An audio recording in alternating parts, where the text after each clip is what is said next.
Hey guys, we're back. Long off season, but Oversteer TV, the podcast, is back on the air with the greatest name in racing podcasts. I'm here, of course, my partner in crime, Jeff Brown. Handcuffs. But when the racing season was over, we decided what are we going to talk about. There really wasn't that much to talk about. It was mostly just stupid rumors, something like that. Nothing can be verified. But now the season's pretty much started. We've had 24 hours. We've had rally, and of course, we had Jeff. You can see through if his camera was aiming a little bit farther, his nipples would be hard because the Daytona 500 happened last weekend. Yeah, it looks like NASCAR is leading the way of starting seasons here. um, We still have a ways to go before Indycar and Formula One start up. yeah. Uh, William Byron won again. Yeah, two times in a row. Yeah, that's yeah, but I don't think anybody liked that except maybe Jeff Gordon. yeah, the thing is, it looked like a lottery. It wasn't like he just happened to be a front at the end. It wasn't like I don't know. At least the impression I got, and a lot of people on social media were saying that it was just he just happened to be there at the end, and that he Yeah, well, wasn't. the thing that, when everybody starts wrecking, it's the Yeah. guy that makes it through is the one Mhm. that wins the race. So it really wasn't, he had a great race or anything like that. He was just in position to miss the wreck because basically that's what it was.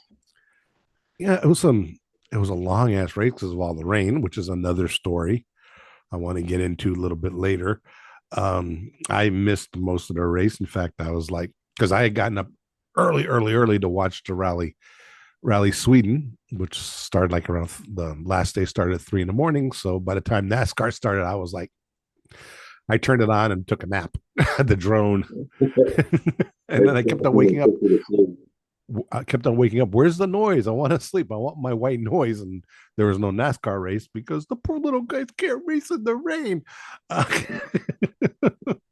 Well, you're on slick tires going 200 miles an hour, on high banks. You wouldn't want to race in the rain either. that's why they make rain tires. Anyway. Rain tires aren't going to hold at 200 mile an hour on the high banks in the rain. um, well, then don't go 200. Slow down. Yep. Chase Briscoe had the pole position. What happened to him during the race? I They're don't not know. really 200, because that's that threshold of the airborne. You get 201 mile an hour and you're airborne. All the roof flaps in the world, it's not going to hold you down. No. What happened to Chase What Briscoe during the race? a 747, what takes off at about 180 miles an hour, to get that kind of weight up in the air at 180 miles an hour, it's nothing to lift a car up at 200. You were out there with a radar gun when Trump was leaving.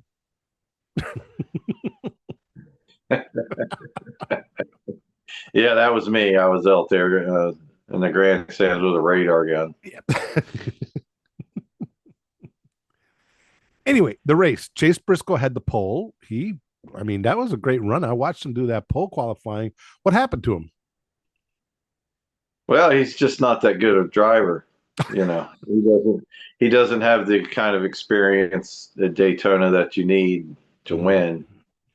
And so, he was on the pole, just, speed in the car.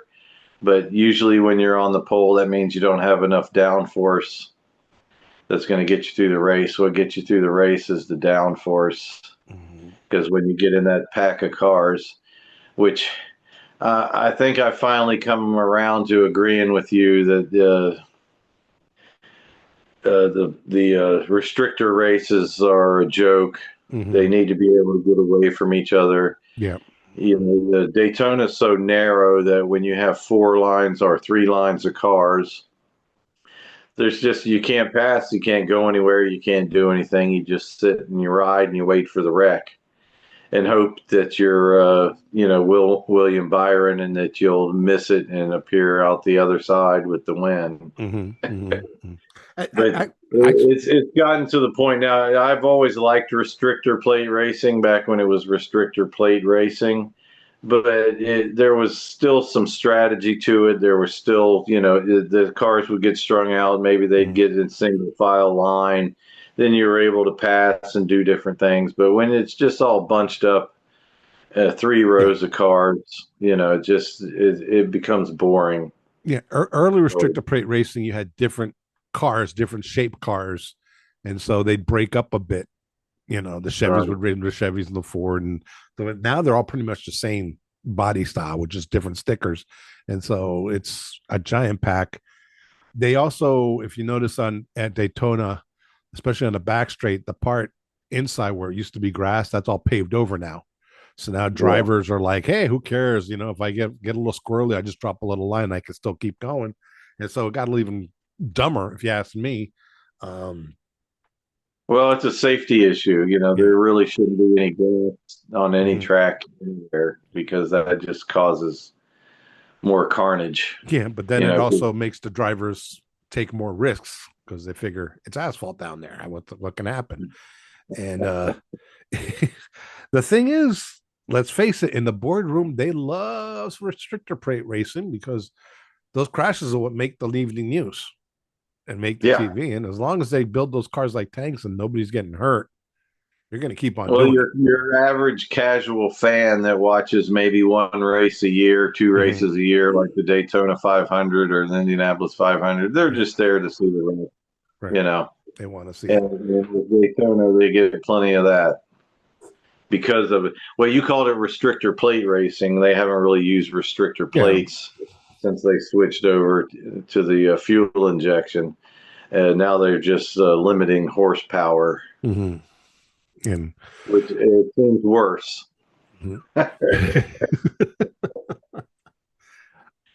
They just need to be able to get away from each other a little bit. I don't Mhm. mind the drafting and all the things and some pack racing, but they need to be able to get away from each other.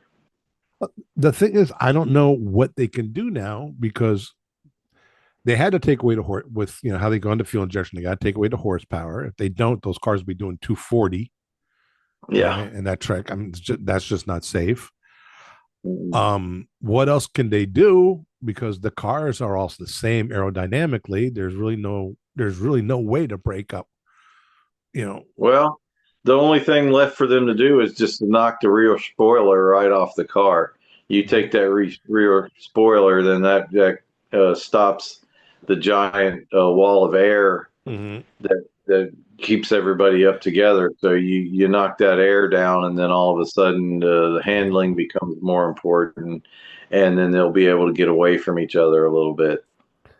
Yeah, but if you take off those spoilers, those cars will get um, cause a whole nother problem with the accidents because they'll be so squirrely with no Yeah. rear end Well, downforce. that's what'll force them to break away from each other. Is Mm. they're going to do everything they can to keep that guy right off their rear deck because Mhm. it's gonna wreck them. Then they'll get the wreck that everybody wants. So I think the at least shorten that spoiler down. I think it's like 4 or 6 inches or something. Take it down to 3.5 inches, and that'll keep the pack from forming up like it does.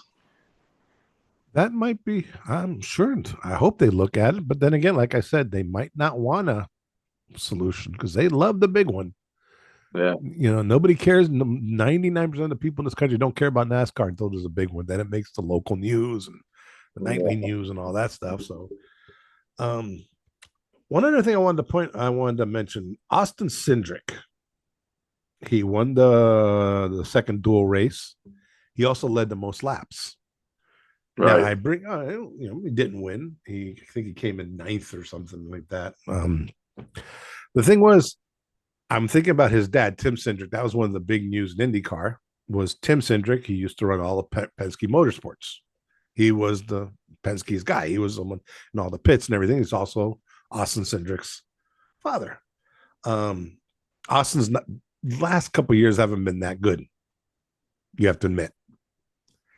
And Austin, yeah, um, Well, he won the Daytona 500 a few years A ago. few years ago, but I'm talking like the last year or so, driving for Penske. Yeah, he's I call him bland toast. Yeah, He's just kind of there. yeah, His personality, some drivers that aren't very good drivers got big personalities that they hmm want to be interviewed, like a Boyer. hmm He's got a big personality. Didn't win many races. Didn't run up front a lot, but he was a great right, interview. hmm He was a big personality that yeah, people like.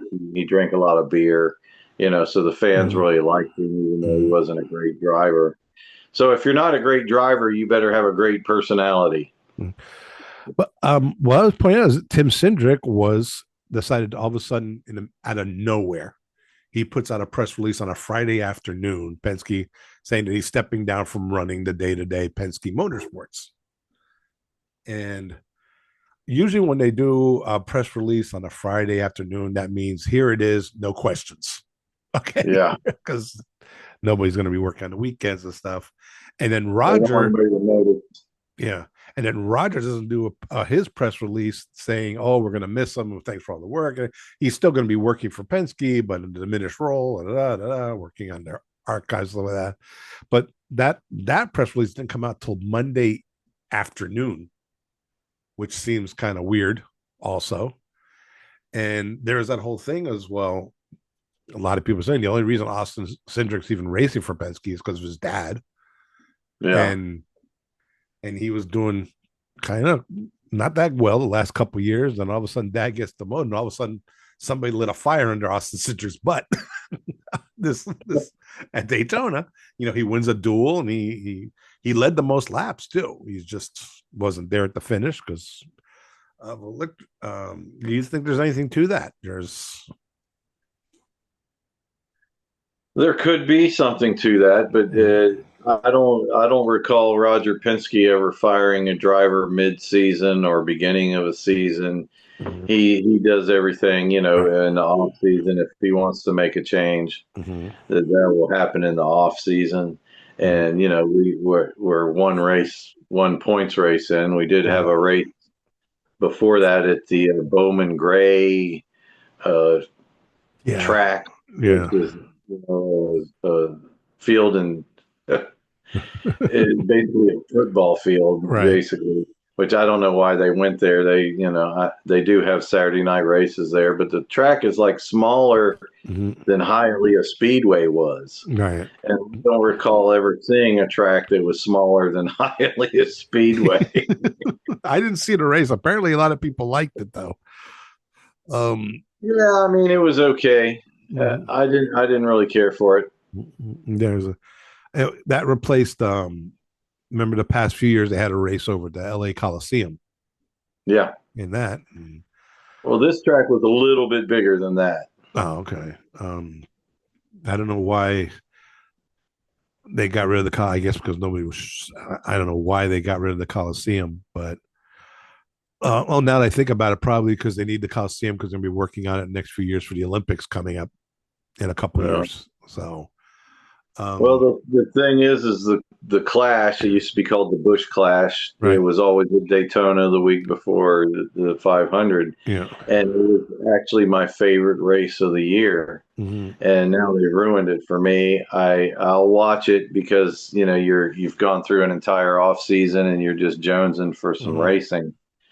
So you watch it just because there's nothing else to watch. right, But I didn't like the Coliseum race. I don't like the little football field racing. mm-hmm. It's just not my thing. I would rather the Clash move back to Daytona where it's supposed to be. What I'd like to see is ending the season. I loved it when they ended the season Homestead because it was right down the road from us. That was cool. Uh, But if I lived in any place else, I probably wouldn't have liked it. I don't like it ending in Phoenix either. To me, right? the logical places to end it is Daytona. Yeah. I mean, Started in Daytona and it ended in in Daytona. Daytona, it'll get the fans there. I mean, the parking lot will be full of campers, and it'll be packed, and they'll sell it out, and now I heard what they're going to do now is they're thinking about rotating it among various tracks, the season finale. I can see them doing that because that gets promoters happy and everything, bigger crowds Yeah. and stuff. But there's something about NASCAR, at least the last 15, close to 20, ever since they came out with that car tomorrow, and they went cookie cutter with the cars and Yeah. cookie cutter with the tracks and cookie cutter with the drivers, because let's face it, they're interchangeable nowadays. Yeah. And I know they're probably making more money than we can possibly imagine. But sometimes you got to tell the marketers, you know, back off. Let's have a little fun. Let's do something different and see if and the way the fans, older fans want it, and maybe the young fans will like it too. But Yeah. Well, anyway. they've mostly been marketing for corporations. Mhm. They want big business, they want big dollars, Oh, of course. and the Mhm. average fan, they've outpriced them. The average fan can't afford Mhm. to go to Homestead anymore. They can't afford to go to Daytona. They've kind of priced their bread and butter. The average NASCAR fan, Mhm. they've priced them right out of the deal, and they don't care. It seems uh, like they did at Homestead, where they cut the grandstands down. There, all these tracks, you're Mhm. losing seating because they're not selling out. Mhm. So instead of lowering the prices so the average fan can afford to go to the race and have it Mhm. sell out, they just cut the grandstands out, and they'll have a wine and cheese tasting down in the up in the Champions Club or somewhere. And so the average fan who brought NASCAR to where it is today Yep. is being priced out of the deal. Well, you can say that But pretty much. you're not going to spend that kind of money. You're just going to stay home and watch it on TV. And You can say that about pretty much any sport. You go to Dolphin games every weekend. That's not a cheap ticket.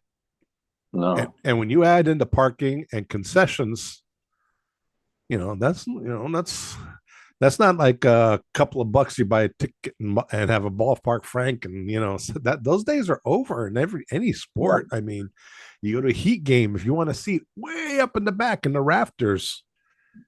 You're dropping a few $100 just to sit.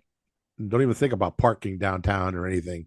Um, no, all sports and the corporate money and the marketing, the money from attendance is, it used to be that's where they made all their money, was attendance. Not anymore. I mean, they need that corporate money to keep going, and these teams are spending millions of dollars. They need that mega sponsorship, and they need the people to spend money. Those wine and cheese guys, they spend more money per person. yeah, They're the ones who are throwing the money around. Some guy on a budget saves up all year for a ticket for a NASCAR race. He's going to go there. What's he going to do? Maybe buy a T-shirt. He'll bring in this cooler with his own drinks. There's no money in that. yeah, And I feel sorry for those guys. I think it'd be nice maybe if Daytona did, like, remember the use of the stands on the back straight. yeah, They took those out. I would think, man, put some more stands, like put like 5,000 seats out there, temporary stands, and like give them like $20 tickets. Here, you know, yeah. that's it. And a You, whole bunch of concession stands, and they'll make their money selling, hot dogs and yeah, drinks, and 20, 30 bucks, go there. You get nothing. You're getting a seat, you're getting a bench. That's it, and everything. That might work for some people and stuff, but it's an expensive sport, unfortunately. It's always has been and always will be. You know. and then you're marketing to people that don't care. They brought the championship race to Homestead, uh, and they had visions of you know all these Miami local people coming out and adopting NASCAR as their favorite racing and this and that, and it just never happened. You know, people in Miami just did not care about NASCAR. They didn't want to drive to Homestead. Yeah, So the well, championship race was sold out, but it was all out of towners. yeah, You know, well, you go to Daytona 500. I'm guarantee you 9 out of 10 people in those stands aren't from Daytona. yeah. I Well, mean, who, Daytona, hardly anybody lives in Daytona. Daytona, yeah, and the But people who we've do got live in over 10 Daytona, million people in South Florida. You yeah, know, we should yeah, be able to get 100,000 out there, you know, without a problem. You yeah, know, what is that? 1/10 of 1% of the yeah. population. Hardly any Um, people, like I said, hardly any people live in Daytona, and those who do, the majority of them can't afford a ticket. I mean, yeah. in case you people don't realize, take away that racetrack, and Daytona is the crappiest city in Florida. It's one of the worst They got a cities. great beach. The beach is great, but the city itself, Yeah, the beach is okay, but then again, we got hundreds of miles of nice beaches, but the city yeah. itself is rough. Um, but that's the thing. I can go on and on about how they failed in Miami marketing it the right way. Um, you had two ways to go. One is just ignore Miami completely and try to get people from out of town down to Miami and go, hey, you're coming to Miami and everything like that. And then, they kind of did that. And then they tried to do Miami. And it was like, I remember one of the best promotions, they have to talk to me and they, the first or second year, and they're asking me about this. And they go, how's this is going to bring in a lot of Latin people. Right. And they had some Brazilian band playing. And they asked me how I like it. I go, I don't know. I'm not Brazilian. I don't even speak Portuguese. Yeah. They didn't realize that. Yeah. I And mean, you know, I've always for years and years wanted to get a second race, and if they could have actually marketed it and we could have actually generated a fan base here, mm-hmm, I believe we could have got the second race. mm-hmm. But they just couldn't do it. It got so bad that when they announced the Formula One race, the Miami Grand Prix at Hard Rock Stadium, where the Dolphins play, a lot of my friends were coming up to me. Oh, so they tore down the speedway? And I'm like, no. They thought the speedway doesn't exist anymore because the real races you know. And then you look at that race, which if you look at a map where the stadium is from downtown Miami is about the same distance as Homestead is Right. when you look at it. But that Miami Grand Prix, they're selling tickets for over $1,000 and it sells out. I mean, Well, it's Formula One, yeah, you know, and you have that well, if it's a different kind there's of marketing too, and right, and the race fans in Miami that are race fans are Formula One fans. yeah, You know, it's like soccer in Miami. You know, soccer is kind of big in Miami now that they got messy, mm-hmm. but the majority are all Latin Hispanic fans that go to those soccer games. You know, it's a built-in. You know, well, everybody knows who they are and will show up. well, And the majority of Latins in Miami are Cuban, and Cubans don't play soccer. They don't. They know nothing about soccer. It's also if you go to Miami Grand Prix, most of those people in the stands aren't from Miami either. They fly in. It's a destination race. yeah, Anyway, while we were away, a couple other things happened. You ready? I'm ready. All right. We had the 24 hours of Daytona, All right. which surprisingly Porsche won. uh, Indycar, though, besides Tim Cindric, the Jay Fry had been running the series for the last few years. He was doing okay, right? Everybody thought Yeah, everything. All of a sudden, last week, Jay Fry gone. got it was like, hello. They didn't even say he's fired. They just go, oh, by the way, Doug Bowles, who runs the Indianapolis Motor Speedway, is now going to be taking over running IndyCar. Not even a thank you to Jay Fry, nothing. They just I'm like, wow, they're getting vicious over there in Indianapolis. Penske guys are really getting, and I I don't know what's going on. I heard it was some political infighting that for the new car they're trying to develop a new car, and Jay Fry doesn't want to do a totally new car. They just want to adapt the old car because it costs too much. But IndyCar's got You know, Well, they got to do well, now something. they're going to be on Fox, and Yeah, Fox is marketing heavily. I mean, they're putting they're a lot putting a of lot of money commercials. into Yeah. commercials and Mhm. things. And there was a lot of NASCAR fans complaining that they're getting cheap commercials for NASCAR and these expensive Hollywood production commercials Mhm. for IndyCar. Mhm. That Fox doesn't care about NASCAR anymore, and they're trying to move everything to IndyCar. But if you look at the numbers, the last 10 years in Mhm. IndyCar, their ratings are terrible. Yeah. I Well, mean, yeah. you've got women's beach volleyball that outperforms Yeah. ratings. Well, first off, I just want to say, what's a NASCAR fan if he's not complaining? Yeah. Uh, they're gonna do some stuff with IndyCar. The car's gonna promote it because they just got it. I mean, they're just gonna promote the new thing. I think they made a huge mistake in naming Will Buxton as the main announcer, which they always said, "Oh, he's decided to come from Formula One." He got fired from Formula One. People were sick of him over there, and now we're stuck with him. Um, I hope Fox does a good job. Uh, I still say to this day, the problem is not the marketing. The problem is not the TV. The problem is the product. You had ugly old cars that look like crap, and the drivers are boring. Anyway, um, one more thing before we go. I saw something today that kind of shocked me. I had never seen this before. I was watching CNBC and the financial channel, All right. and I look up and there's a commercial. And I go, that looks like a McLaren from like the 70s. And it's like a montage of McLaren race car, Formula One cars through the late 60s to the 70s to the 80s. They're showing the Marlboro cars, they're showing the silver bullet cars, all that stuff, all the way today. And it was a TV commercial for McLaren F1. It wasn't for one of their sponsors. It wasn't for anything for actual Formula One. It was for the Formula One team. And I go, that's crazy. I never saw it. Then I realized that is the most brilliant activation I ever saw in my life. They're advertising the entire team. We're on CNBC, the financial channel. That's Right. where the money is. And it was like you just saw the cars, and yeah, you had the sponsors on the cars, but it wasn't specific to any one sponsor or anything. That is the first time I've ever seen that. That is genius, if you ask me.